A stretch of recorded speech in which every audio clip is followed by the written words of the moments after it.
عارف چھٹیوں کے بعد اسکول کے پہلے دن کے لیے دیر سے جاگتا ہے۔ امی بار بار آواز دیتی ہیں، عارف اٹھ جاؤ، اسکول کا وقت ہو گیا ہے۔ عارف کروٹ بدلتا ہے، امی تھوڑا سا اور سو لوں۔ وقت ضائع کرنے کی شروعات سستی سے ہوتی ہے۔ عارف اسکول دیر سے پہنچتا ہے، ہوم ورک مکمل نہیں، کلاس میں توجہ نہیں۔ استاد صاحب غصے سے کہتے ہیں، عارف وقت پر آنے اور محنت کرنے والا ہی کامیاب ہوتا ہے۔ عارف شرمندہ ہو جاتا ہے۔ امی نرمی سے سمجھاتی ہے، بیٹا وقت اللہ کی نعمت ہے، جو وقت چلا جاتا ہے وہ واپس نہیں آتا۔ عارف سنی کر دیتا ہے اور موبائل لے کر گیم کھیلنے لگتا ہے۔ عارف نے تیاری نہیں کی۔ کلاس میں بیٹھا سوچ رہا ہوتا ہے، کاش میں وقت پر پڑھ لیتا۔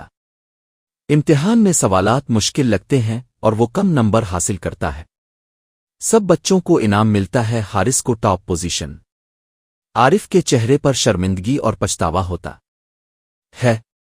نانا ابو آتے ہیں، وہ زندگی کے تجربات سے بتاتے ہیں، عارف بیٹا وقت کبھی کسی کا انتظار نہیں کرتا۔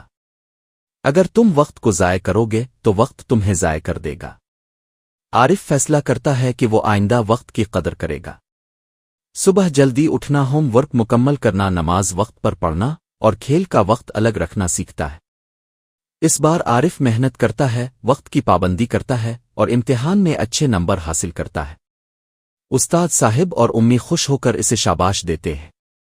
عارف اپنی ڈائری میں لکھتا ہے، وقت کی قدر کرو، وقت تمہیں قابل قدر بنا دے گا۔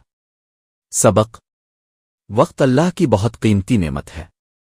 وقت کی صحیح استعمال انسان کو کامیاب بناتا ہے۔ سستی تاخیر اور کھیل میں وقت ضائع کرنا ناکامی کی وجہ بنتا ہے۔